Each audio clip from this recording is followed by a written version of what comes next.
Hi guys, thanks for joining me again on another episode of the Actors Digest. Today we're in Birmingham at the LGBT Centre, and I am interviewing two gentlemen that are bringing a show to the Edinburgh Fringe. Themes in the play are obviously around the LGBTQ community, and that's the themes that we're discussing under Section 28, which was a law that prohibited the understanding of homosexual relationships in the 1980s. I've read the play. It is a good. They've done well because a lot of people talk about doing these things, going to the Fringe, and these guys they've just went ahead and done it. So for that, I take my hat off to them, and they're just going to tell us about it. They're in there rehearsing right now. I'm just standing at a busy junction with lots of traffic, and that's pretty much it. We get there, ask them a few questions, and probably have a catch up. But I'm interested to hear everything that's involved in bringing a show to the Fringe, because these two guys have done it all themselves. So I'm not going to keep talking about it because that'll happen in there. But I'll see you guys in a bit then. Welcome to another episode of the Actors Digest. Today I am joined by, of course, Andrew Lake and Ray Stafford. That's the one. I don't know why that didn't come. I knew him for 2 years of my life. But anyway, guys, you're taking a show to the Fringe. Bold move. And I want to congratulate you both on doing it, because a lot of people talk about doing it and don't. Yes. So, when did the idea come to you both? Shall I or shall you? Shall you? Okay. Yeah, I think I drove it at the start. We obviously became friends towards the end of acting school, and we were sort of gravitating around each other whilst we were working out what to do after acting school for the last 3 or 4 months after that. Yeah. And then I think I'd had some auditions and you'd got a little bit of work or whatever. Yeah. But, no one was knocking on the door. Yeah. So we just thought, okay, well, if we can't find it, then we'll make it. Mm-hmm. So I think I had a series of cards. I actually brought them today, but anyway, with just different short ideas on. One of them was like, what's it like graduating from acting school, which I thought was a bit hackneyed. So a lot of the ones that we had, a lot of ideas we had were about sort of LGBT things. Yeah, because that's something that we're both very familiar with. I mean, I'm bisexual. I'm gay. So it feels like I'm coming out on camera. So it's how much of it then? Well, then I can move into that naturally. How much of it's drawn from your own experiences? I'd say it's very autobiographical. Yeah, very much so. Like, and as like we've been kind of working like in schools like to pay the bills as well. Mm-hmm. Yeah. So it whilst we were crafting this play and it was all coming together, we both kind of started noticing like parallels in like how the lessons that we were teaching and the things going on in schools and the stuff that happens in this play. I feel in a lot of ways, even though it's set in the 80s, it's very current, and especially in terms of like paranoia and the distrust of the teacher specifically. I mean, that's something that you commented on, definitely. Yeah, I mean, it is contemporaneous in terms of Birmingham schools. There's, there's been a backlash recently of initiatives that are trying to teach kids that you can have 2 mums or 2 dads, but unfortunately that's been misinterpreted as the schools are trying to gay our sons up or make our children more gay. And we did a lot of research based on the time of Section 28 beforehand, and what's quite interesting about that is that there's nothing online in that time. We actually had to go to the library, like we're in Tinker Tailor Soldier Spy, and look on these microfiches for articles from quite left-wing leading newspapers that were kind of homophobic at the time. Mm-hmm. Which is, there's another play there. Why is that all hidden? And there's one famous newspaper article basically just titled "The Homosexual Conspiracy," and this this thing was very much a voice of the time. It wades in with, a load of priests are interviewed and they're asked, who do you think is at fault? Who is at large in society? Who is the problem here? And I think they conclude that it's hairdressers, don't they? They're the problem. Male nurses. It's the sort of thing that, it's just beyond comprehension these days. And it was just really good material for this play. A lot of people have read this play and gone, is that the right voice at the time? Were people really that homophobic? Yes. I've got a newspaper article to prove it. Yeah. And so you guys say working together after you studied with me, so you weren't teaching before that, but you were teaching before that then, right? Yes, I trained in 2003 and I did my NQT, probation year, in Warminster, which was a garrison town. And a lot of the kids there, because homosexuality hadn't been taught in schools or teachers through this law, which by the way no one was prosecuted by when it was in, but because it was there, teachers would genuinely just try and not touch it at all. And so what's created then within the kids is that gay things are bad. Because you're not talking about it. It's like a mother-father thing, they don't talk about this, so then you become naturally interested in, what are they not talking about? That's what happens. I also think that the pejorative term of the use of gay, this phone looks really gay, is part of this whole process too. Because no one has said, no, you don't call inanimate objects gay.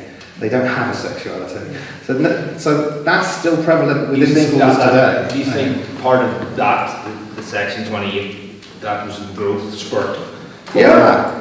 There's a long shadow cast because of this law. And you know who really didn't change her mind very long, who didn't change her mind on it was Theresa May.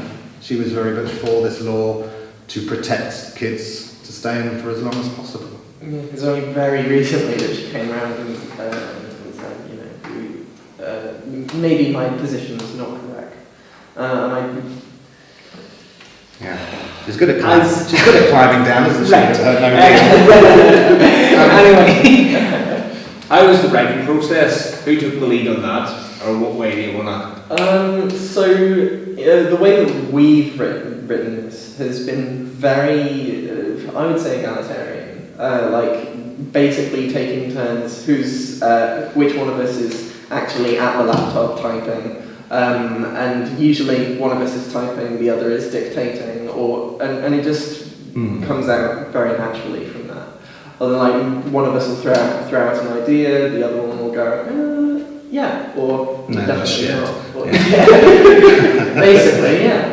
I've read about other writing partnerships, mainly comedy ones as well. And there's always basically someone who's sitting down doing the writing, and there's always somebody else who's the pacer that walks around the room and comes up with the ideas. And I think that we did take turns on that, mainly because of either what ideas we had or the energy that we had on the day. Actually, it has been quite enjoyable because I didn't know if it was going to work. I had my doubts at the beginning. And how often has the structure changed? Because as I've watched you rehearse, so I had the joy of seeing you guys do that scene that you hadn't done before. Yeah. And then I had the privilege of seeing you're editing whilst you're doing it. That has obviously happened throughout. How is self-direction? How have you found that? It's quite hard to switch roles. Sometimes. And I do feel, because I'm naturally quite a leadership sort of person, I have to sometimes go to Andrew, hang on, am I stepping on you a bit? Am I undermining your process? So I think we're good at checking in with each other on that. But I don't want to put words in your mouth. No, absolutely not. So have you bashed heads? Of course we have. And you sort of... There's a significant age gap between us. That's something that you have to actually take into consideration. Most of the time I don't do that because I like to talk to people like they're people and try not to bring age into it. But there's something about, I've seen a lot more, done a lot more, I fucked up a lot more, and I've learned my lessons from that. So sometimes it's, organisation is something that's quite difficult, particularly as we have full-time jobs that we have to try and work around that as well. I'm trying to think about anything creative we bashed our heads about. Sometimes when we have writer's block. Yeah. Yeah. So it's one in the other then. We'll come to a standstill, and then one of us will just go, let's just write some bullshit. Absolutely. So one of the scenes we started, we were just like, we have no idea what the scene was going to go, how it was going to go, what was going to be in the scene. It was the start of the sex ed scene. That's what it was. Yeah. So we knew at some point, like, we wanted a sex ed scene. We wanted some questions in a box. We knew that we wanted to get there. We just had no idea how to start writing it. So we were just like, okay. So let's just have this as a stage direction. There is a dinosaur egg on the table. Yeah. And then we just start writing absolute nonsense, but eventually it gets the creative juices flowing enough that we can actually go. You know, a writer writes, so just fucking write. You know, don't just sit there and do nothing. Just write, even if it's crap. Just write. Our first draft was fucking awful. I mean, but how close is the final to that? Are you at the final yet? No. We're never at the final. I don't think. I think even the week of Edinburgh. Yeah, we'll be rewriting, refining that in terms of how the audience take it. Well, then you talk about Edinburgh. What surprised you about getting a show together, and what has the challenges been in terms of applying for space? You know, if you could tell the audience that, because I know some of our people watching, you know, any actors may want to bring a show to Edinburgh, and I really want you to shine a light on that. Like, what are the challenges of it? So, like I said, we had 10 basic ideas at the start, and we thought that Section 28 was very much on the nose in terms of having some sort of commentary about today. I don't think we're going to be very good at writing a children's story or a romantic love piece. It's going to be something socio-political, something historical. So I would really recommend that. Find something that's actually happened, that you feel close to, that you can be drawn to, and that you can bring yourself to. Secondly, and I'm not trying to be immodest here, it was a 20-minute sell on the phone to the venue, because it was something that was so opposite to today's beliefs, you know. So I just, hello, we've got this play about this unlawful law that's cast a shadow over all these kids' education over 10 or 20 years and still is an issue today, and we have a piece that's about that and breaks that down. Would that be something that you're interested in? And our particular space is one that puts on shows that's kind of like that, mostly socio-political things. So I would recommend you look online, and all of them are listed in terms of what each theatre would like to put on their bill. Yeah. And so don't tailor your play to a venue. Write whatever you want to write and make it as sincere as possible, but then do your research and find the space that would fit. Because all of the venues are listed in one big directory, and some of them are as wide-ranging as we like to put on shows that are either theatre or singing or circus or like there's no specialisation at all to it. It's just we will have anything. Whereas a lot of the spaces say, we like to do political work, or we like to do work that has a current twist to it. We spoke to a couple of spaces who specifically said that they were interested in. One of them was a Christian space. Yeah, it was a Quaker meeting. And we just they said that we want to tell stories about minorities, and we want to tell stories about injustice. And I was like, this is technically a play about injustice. Injustice against minorities. We just kind of think we might have tipped the apple cart a little too ferociously if we went there. So I think the space also has been really good to us. I mean, they've got this company handbook which tells you the dates they want certain things in, press releases, posters, technical, insurance, deposits and stuff. Yeah, so we've got quite lucky in that regard. The space that we're working in is very they have their head screwed on about what they need to be telling the people who have done it. They've done it before. We feel supported. So you guys have not enlisted the help of anyone else then, in terms of advertisement end of things?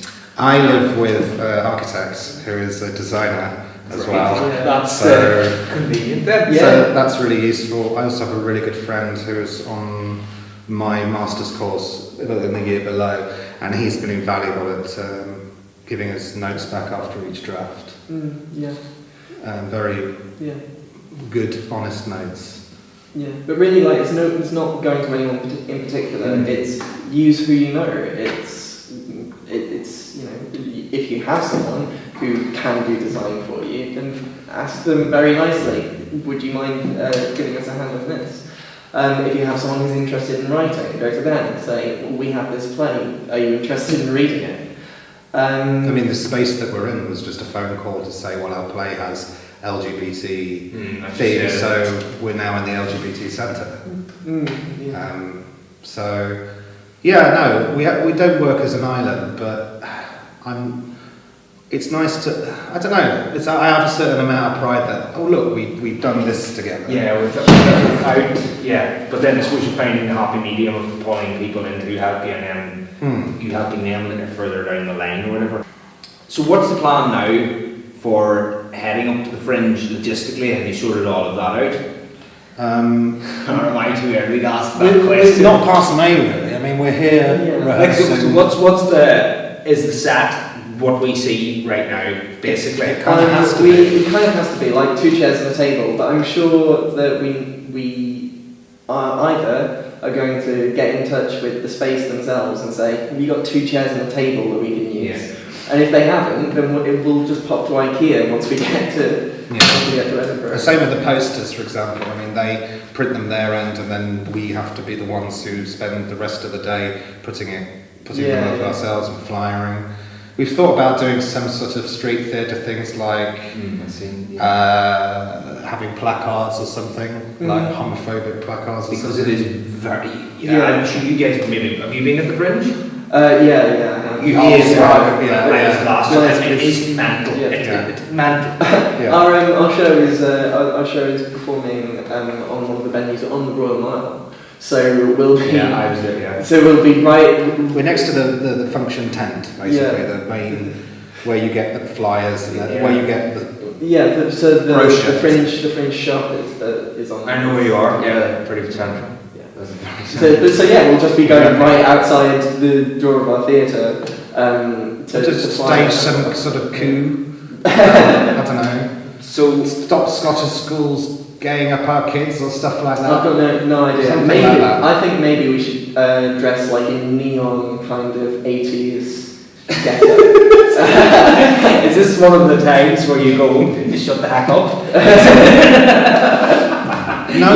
Yeah. I think we should do that. No, it'll be ace. It'll be ace. It's taking the piss now. Yeah. I see. So, in terms of theatre, is there any plays you've taken inspiration from? Subconsciously, definitely. Is there anything you've seen recently? Sometimes when we were writing it bordered on the History Boys in terms of the classroom scenes. And in that there is obviously a character that is gay and has come out, probably not to himself, but is obvious to the audience.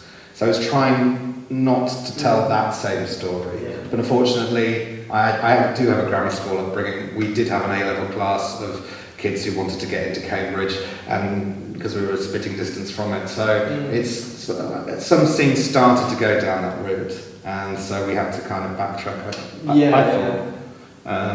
Find something more, I don't know, more real. Yeah. In it. And the priest thing. It can be like a lot of films. There's a lot of anti-church stuff about So it. Have you anything to do with the church? I mean, my dad's a vicar, so I'm very familiar with the church as an institution.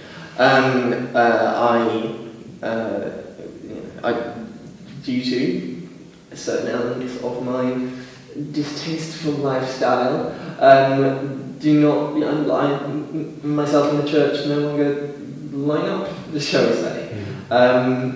So some of the things that are in this play that are critical of the... is that your GoPro? Yeah, it's down. Bye-bye. Oh. It's died.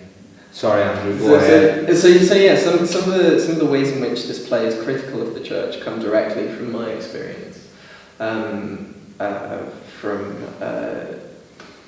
how it was when I came out to my parents, that I wasn't exactly straight and normal and all the rest of it. And yeah, really how the church tends to view things of this nature as a problem to be solved, and that's how we're going to approach this. You have a problem, we're going to solve it. Yes, because you discussed in the play the therapy. What's the... that was definitely a last draft edition. Yeah. I mean, there were things that we read online about the church in the late 80s that would try and fix gay people, and some of that was ECT. Yeah. Which is great. Which is just... Electroshock therapy, or what is it? C stuff? It's not ECT, but it was an electroshock therapy that is an aversion therapy. Have you seen Clockwork Orange, where he's made to watch Nazi videos, but he's associated with pain when he sees... Yeah, so it's electrocuted whilst watching. It's not much different from that, to be honest. My thing is, well, I mean, as you can see, I'm just listening, I mean, it's quite an autobiographical piece, there's a lot that we want to say. My thing about teaching is that you've just got to be so, I mean, I'm, particularly because I'm in one demographic of being white and male, you have to be very careful as a teacher what you do these days. Mm-hmm. Totally. I mean, insofar as maybe you should have a cordon sanitaire around you where you can't even go near a student in some places. So there has been a certain change of, I don't know, fear. I would personally steer clear of teaching a sex ed lesson these days. Honestly. Not at all. In 2019. I don't know. I mean, that's just a personal feeling. I think that a lot of teachers do that very well. But, the sensitivity that is required, the understanding in the room, and you've only got to say one wrong thing and one accusation is made against you, and then the whole local education authority investigation takes over. So, yeah, the play is very much a me and Andrew thing, and a lot of themes in here are things that, it's the same. I'm sure you've spoken to other writers, but write what you know is what I was taught in English, and what was the other thing? Show, don't tell. You're trying, in terms it's of really hard. Yeah. So I didn't want to do an introduction to the audience because I didn't want to give it all away. And before we close, you can give a picture, plug or whatever. Good. But in terms of that sort of informing them, you have a scene at the start where it is, it's information driven, and you're going to pull back on that, or in terms of your I think we both would like to stylistically. Yeah, then you sacrifice how savvy the audience is for the rest of the play. Yeah. Mm-hmm. So it's finding a way of delivering that, and we thought that the opening scene of having a radio station where they would give a time and date check naturally as part of the morning patter kind of solves that in a non-contrived way. There's no such thing as any piece of media that has no exposition, expository. Is that the word? Dialogue or whatever. Because we thought we'd open it with it being a church ceremony. So they come into the theatre and we hand out the prayer books. Yeah.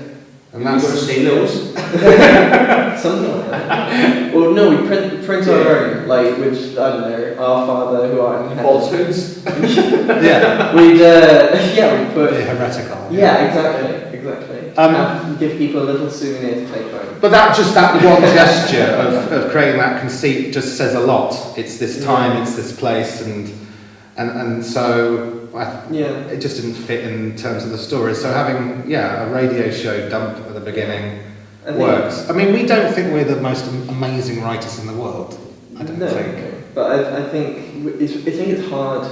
The show has to be short. We've got an hour slot, but an hour slot, but so audience coming in, audience going out, set moving around. We've essentially got 50 minutes. Still tight. That's We've got 50 minutes to show to do what I could say might very easily have been an hour and a half length play if we expanded on it and if we explored all of the themes of this play as much as we want to.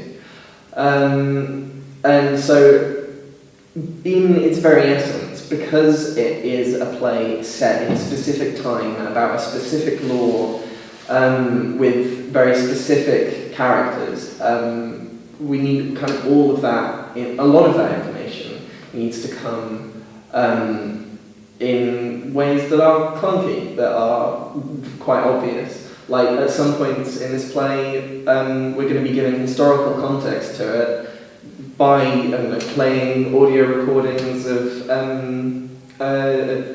BBC newscasts and stuff. Primarily because it's probably the best way to get that historical context across as quickly and painlessly as possible. Well, you talk about, so I'm saying logistically again, you talk about the space. Have you replicated, have you seen that specifics? So we get text specifications with like a... So you're going to replicate that? I mean, the stage is 3 by 5.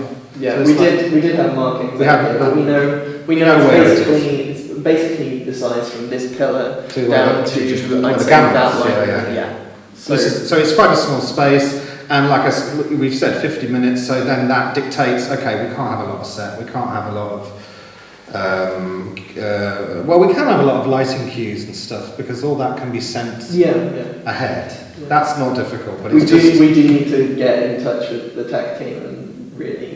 So that's the thing we haven't done. We've got little things that you can miss, but our venue's very good at reminding us. But things like show insurance is something that you don't necessarily think about. Well, what's the biggest? So that's definitely another one. So what's the biggest cost that you didn't realise? I mean, you may not want to go through all the costs of it. No. But is there any that have shocked you? I think it will be something that we haven't looked at is the accommodation, and I would recommend to everyone sincerely that you do that as soon as possible. I mean, the fee for the week is 1,000. So if you wanted to do it for 3 weeks, obviously 3,000 just to use the theatre. Registration as well, show registration. And that's like joining the Ed Fringe Union in a way and getting in the brochure. Getting the brochure, 400 quid. Because you could alone for the registration and right. You could put on a show in Edinburgh at the same time that wasn't affiliated with the Fringe. You could kind of do it, do your own thing, find a venue, put your show on, and it will be hunky-dory.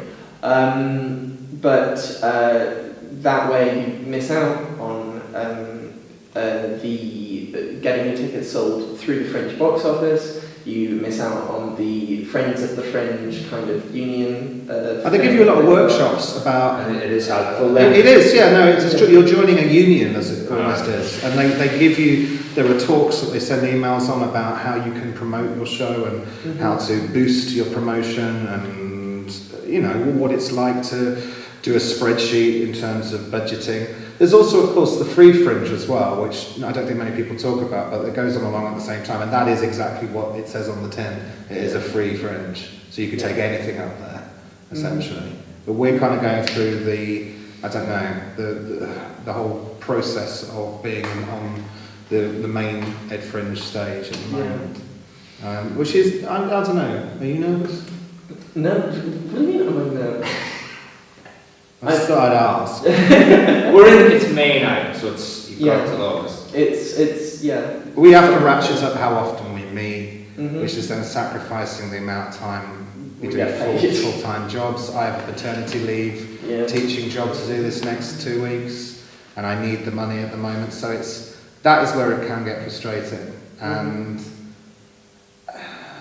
you've just got to be forgiving and kind when things like that get in the way. It's no good, harbouring any annoyances or keeping things, against each other. It wouldn't work. We only have each other.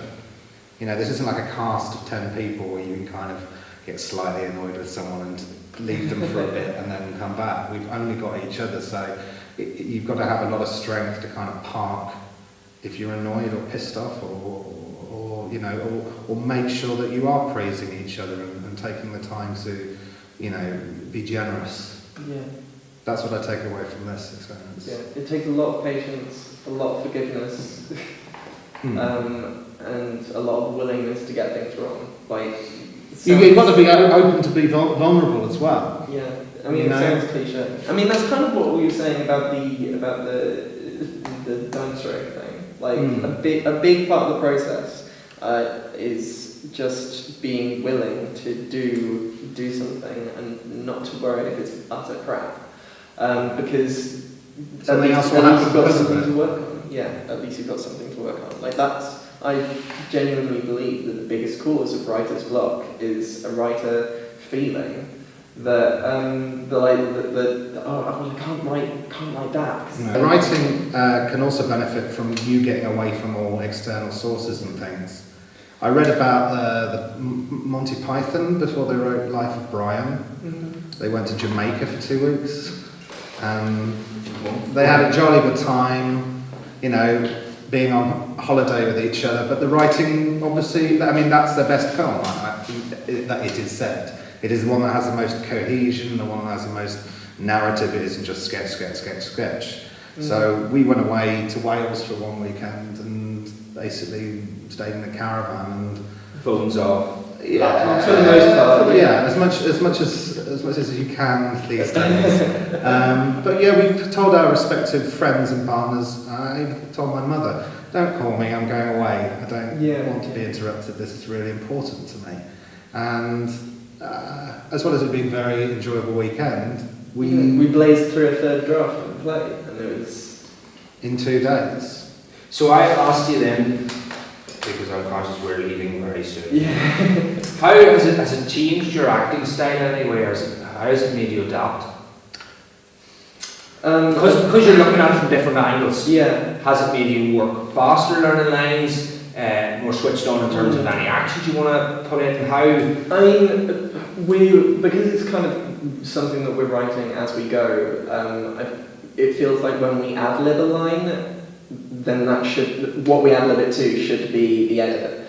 Or we ad-lib a line and it's absolutely terrible. But, if a lot of the acting thoughts and intentions, if we want to speak in that technical way, it's kind of dealt with through the writing anyway. Yeah. We kind of know what it's going to sound like because we're the authors of it. Yeah. And so there is, that is a bit of a shortcut for a change, rather than doing a huge table read and going, right, now you have to go off and research your character and everything. What's we wrote it. Super objective. Yeah, I was like, I think we're very much, come on, let's just get on. Well, you know the one straight away. Yeah, exactly. I mean, when I was on my master's course, towards the end of it, I was very rarely making the scripts per lines of what's my thought and what's my action. Yeah. Suddenly that becomes what you should be able to do as an actor.